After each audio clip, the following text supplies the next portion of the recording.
mic. Yeah. All I need is one mic.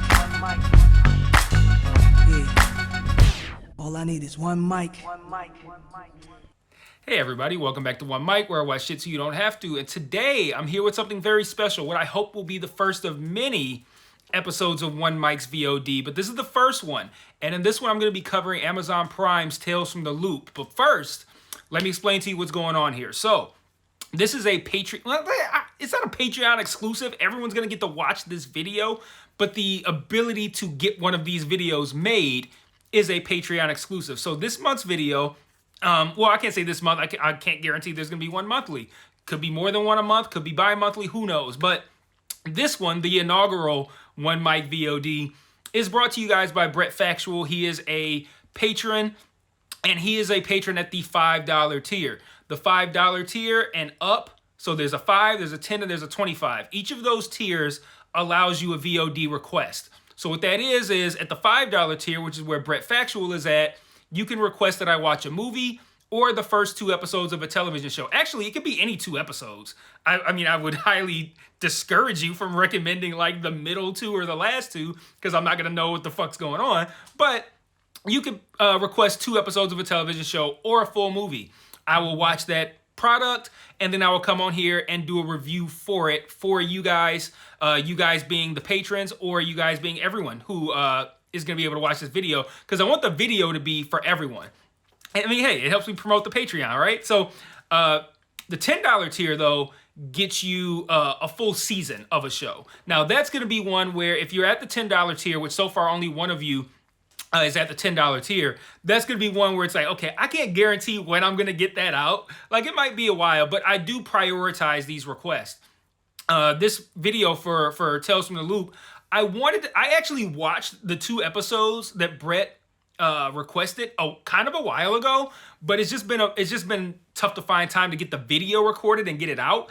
But I've also watched the 3rd episode since, which is gonna, I think, be a spoiler as to how I feel about this show. But that's a little bit about the Patreon. Like I've said on many other videos, if you want more details on the Patreon, you can find the major announcement video that's on this channel, or you can click the Patreon link in the episode description, and that has a breakdown of all the tiers, the prices, and what is included in them. So before I get started, for the last time, at least for the last time on this video, shout out to Brett Factual. He is subscribed at the $5 or greater, so $5, $10, and there's a $25 tier. He is subscribed at one of those tiers and thus was able to request that I review this show for him and for the rest of you guys. So if you want the opportunity to be like, yo, I want to know what Mike thinks about blank, guess what the fuck you can do? You can sign up for the Patreon at a $5 tier or higher, and I can get that video done for you guys. So that's where we stand right now. I had to reach for the mouse so I get my notes and get to scrolling. So I want to talk, before I actually talk about the show itself specifically, I want to talk a little bit about my process, because I think this will help give you guys some insight into, if you do sign up for the Patreon, how that's going to work. So like right now, I have shows that I cover on One Mic. You all can look at the feed and be familiar with each of those shows. Right now I'm covering House of the Dragon, which comes on Sundays. I'm covering The Patient, which comes on Tuesdays. Handmaid's Tale, which comes on Wednesdays. Atlanta, which comes on Thursdays, and House of the Dragon, which comes on Sunday. Did I say that at the beginning? I don't know. Yeah, I think I did. I was covering Rings of Power. I backed out on that one. Industry, I was covering on Mondays. That just ended.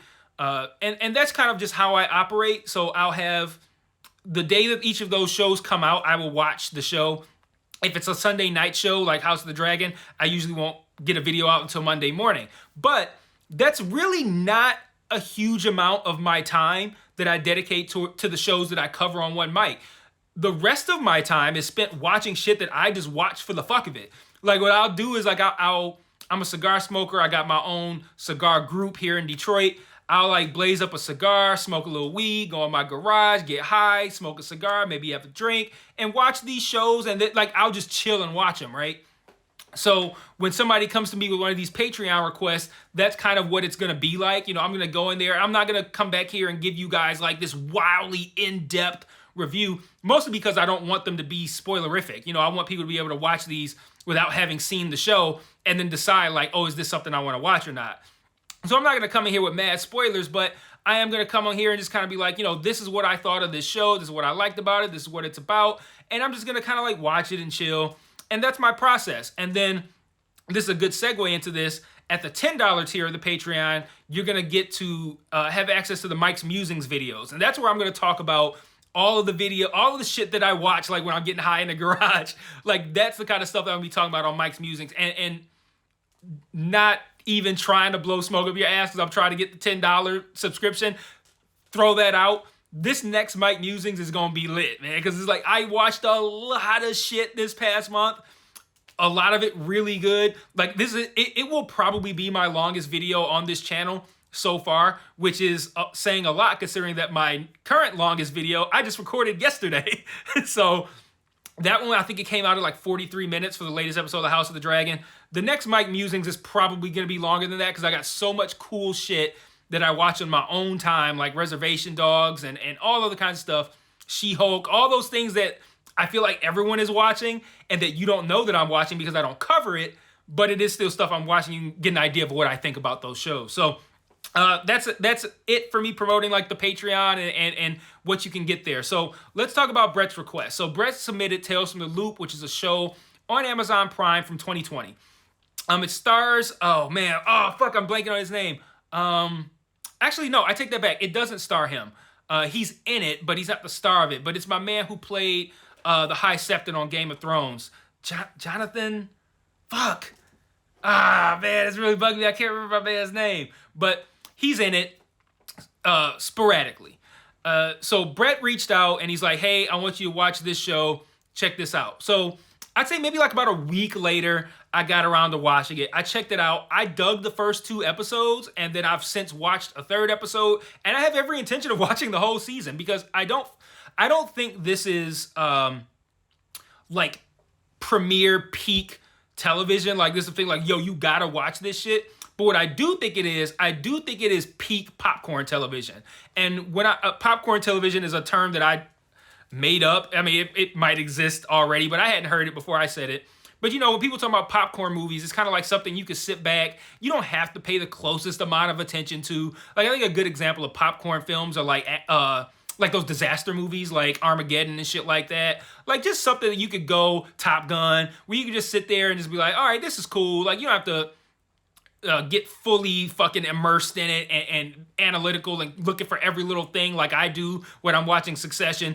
You can kind of just sit back and chill and just enjoy it. And this show, Tales from the Loop, is kind of like a popcorn show. Like, and by no means do I mean like it's dumb or you could turn your brain off. I don't mean that. I just mean it's something that, like, I guess for me, as someone who like reviews shows in a way that's a lot more in depth than the way most people watch them, my brain is kind of wired to really, really dig into every episode of television that I watch. So sometimes for me, it's comforting to just be able to, like I said, sit back in my garage, light up a cigar, smoke some weed, and just watch a show and not have to be taking notes, digging into it too deep. And Tales from the Loop is one of those ones where it's perfect for that. Like, you could sit, you could zone out, you could turn this on, and it's fully compelling, it's super interesting, it's fun to, it's almost kind of like a show that you get to participate in to a degree, which I'm going to talk about that in a moment. And you could just kind of sit back and chill and get full enjoyment out of it and not feel like you've wasted your time and look forward to what happens next. So I want to talk a little bit about what the show is about, which, without getting into spoilers at all, but it's kind of like this anthology series, but not quite, like a sci-fi, think Twilight Zone. It's very much like Twilight Zone. Each episode features, I don't know if it'd be right to say that each episode features a conceit, or that the conceit is that each episode features some sort of artistic trickery. I don't want to say trickery, but like a twist, kind of.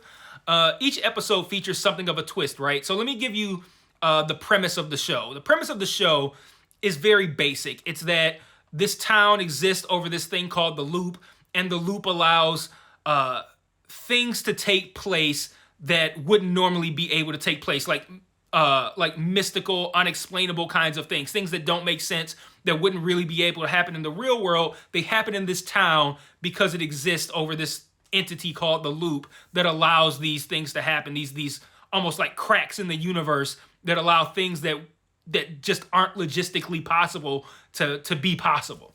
And really, that's just used as a means of giving you an episode each week where there's like I said, some sort of twist that happens in each episode. And then once you get the twist revealed to you, and I don't know, it's weird to say the twist. I think the conceit of each episode, once it's revealed, the rest of the episode is predicated on how it's gonna go wrong and the fallout from how it goes wrong. And I think that's where it gets the audience participation aspect of it going on here. And I think it's best, it will help me explain the show to you a little bit better if I do give you an example of one of the conceits. So in episode 2, the conceit is that these two kids, these teenagers, find like this, it's almost like a pod. Like it looks like maybe like a crashed spaceship piece or something like that you can climb into. When one of the two teens climbs into it, they switch bodies. So the one who's outside of it passes out and wakes up as the person who got into the thing, the pod. And the person who got into the pod is now the person who was standing outside of it. So they switch. So that's the conceit in that episode, is that they find this pod, these two teenagers, that allows them to switch bodies. Where it goes wrong is when one of those people doesn't want to do that anymore and doesn't want to switch back. And that's where I think the meat of the episode exists. So each episode, there's a different thing that's like the conceit, which is a different thing that's like the pod that makes you switch bodies. There's a different thing that happens. And then now, once you see what that is, you can now think, how is this going to go wrong? And kind of like wait for it to go wrong, see if it's interesting, see if it's shitty to you, if it's fun, if it makes the episode more interesting. And then you get to see how that plays out after it goes wrong and how that impacts these characters. And now I said it's kind of like an anthology, and to a degree it is. Each episode has a different conceit and a different, by and large, a different cast of characters. But because it takes place in this one town, each episode is connected because there's like a connecting character. Like there'll be an ancillary kind of character outside of whoever is involved in the main plot of that episode. And then the next episode will focus on that ancillary character. So like episode 1 focused on its conceit and its story and how that went wrong. And there was a character within that episode that wasn't important to that episode, but they just existed in it. And then episode 2, that ancillary character was one of those two main teens that I told you about in Getting in the Pod. And then there's like a kind of like a B plot in that episode that involves one of that characters wanting to have a romantic relationship, having a crush on a girl at school. And then episode 3 is about that girl. So like that gives you an idea of like now, if I want to get even more, I guess, like involved in the process of the show, I could start to look for who I think the next episode is going to be about. Assuming this trend continues for the rest of the season, I can look at episode 3 and I can be like, okay, who are the ancillary characters in that episode, and which one do I think is going to be the focus of episode 4? And then when I watch episode 4, you can't really guess the conceit. So you gotta wait for that to get revealed. And then once that's revealed, think about how can this go wrong? And this isn't really a flaw necessarily, but how it goes wrong has been fairly predictable for me. But again, I operate in a place where like I am looking at everything I watch with like through a magnifying glass, with a fine, tearing through it with a fine-tooth comb. So I'm accustomed to certain kind of like storytelling devices and what they mean and where they can lead. So like when this happens, when the conceit is revealed, I go, what's the most compelling way that this could go wrong and have a strong impact on these characters, but also keep the audience engrossed in whatever's happening? So like when I think about that, I can usually I'm 3 for 3 on. I've come up with the way it goes wrong. I've come up with it every single time, or like a twist on it. Like I've been very close. I can't specify my guess for that episode 2 that I told you guys about, because if you watch it, you will then be like, okay, well, I can glean how this is gonna go wrong. But yeah, I'm 3 for 3 on guessing it, and that you would think that that would kind of take away from your enjoyment, you know, feeling like the show is predictable. But I don't think the show is predictable. I just pat myself on the back. I just feel like I'm fairly adept at figuring out what the most sensible place for this episode to go would be.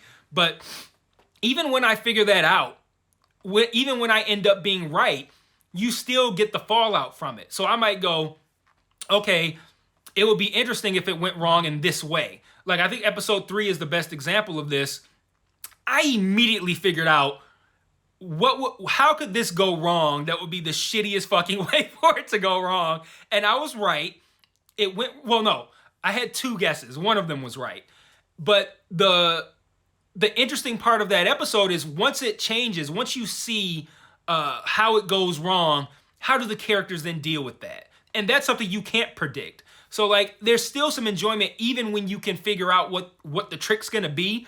You still get some enjoyment from the episode. So, like, I really enjoy this show. Like, I enjoy being able, like, I can't stress enough how it is the perfect, like, weed, drink, cigar companion. Like, it really is good to, like, for me to sit in my garage. And what I'll do is I'll turn off all the lights in there because I'll be in there at night.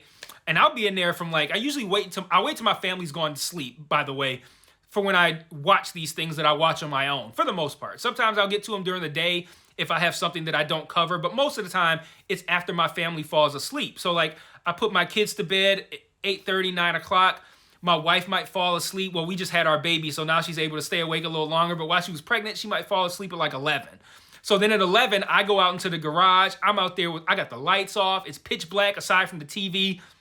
And I'll go up in there and I'll blaze up and I'm just like watching shit and just enjoying myself. And this show is perfect for that. Like, if you're somebody who smokes weed and you like to watch whatever it is that you like to watch or do whatever it is that you like to do, I'm sure you understand how a show like this can be extra fucking cool while high. But that's not to say that you have to be high to enjoy it. You don't. Like I said, it's a very interesting anthology series where every episode gives you something fresh. So, like, if you have to, you know, most shows, you know, you have the one theme, the one plot line that runs throughout the duration of the show. And I think, too, what's interesting here is that we could still have that. Like, the way that these episodes are kind of, like, loosely tied together with these ancillary characters, this could be a thing where all of the previous stories could come into play at the end of the season or maybe at the final episode. Like, I'm excited to see if we are going to move on from each of these stories each week or if these stories are going to come back up. Like I'm going to see, you know, an example of the 2 people who could switch bodies in episode 2. Once that went wrong, am I going to see the effects from that maybe in episode 8? Who knows? But I like that idea, the idea that you can get a fresh story each week. They still tie together from week to week. And then potentially toward the end of the season, it could play into however this show ends. Because I don't think it's going to be just like individual episodes each week. I feel like there's going to be some sort of like season-long plot line that's going to like come to its culmination at the end of this season. So, like I said, really excited about watching the rest of this show. It's a great popcorn show. I'm definitely going to finish it. I do recommend it to each of you. I think it is, like, again, it's not, you know, are you going to sit here and be like, this is the best show of the year or something? No. But are you going to sit there and be thoroughly enjoyed? Yeah. I mean, thoroughly enjoyed. Are you going to sit there and be thoroughly enjoyed? Are you going to sit there and thoroughly enjoy yourself? Yes. I think you will. It's a good show. You don't have to be super focused or hyper focused. It's something you can sit back, chill, and just have a really good time with each week. And you get a new story, and you get to be involved in it, guessing who's going to be covered next, how it's going to go wrong. So yeah, I think it's fun. So shout out to Brett for recommending this for me. I am going to watch the rest of it. I'm probably not going to put out a video for the whole thing. Like, here's my review of season 1. I don't know if there's going to be multiple seasons from Tales from the Loop. It'll probably end up getting talked about in Mike's Musings episode 3, something like that, where I'm like, hey, you know that show that I talked about on the VOD Patreon video?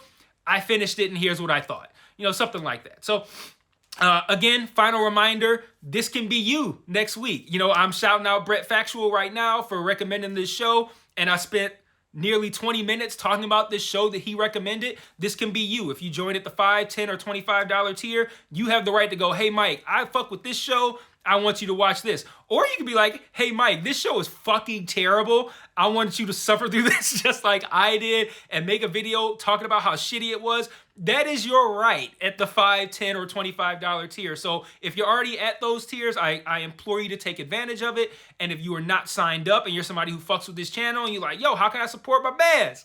Here you go. Join up at $5, $10, or $25. Submit these requests. Brett submitted his on the Patreon page through, I think, the messaging system. So submit those requests, and I will see you guys, I don't know, this is the only request I've gotten so far. So whenever somebody requests a second one, shortly thereafter, I will see you guys for One Mike's VOD 2. And until then, peace.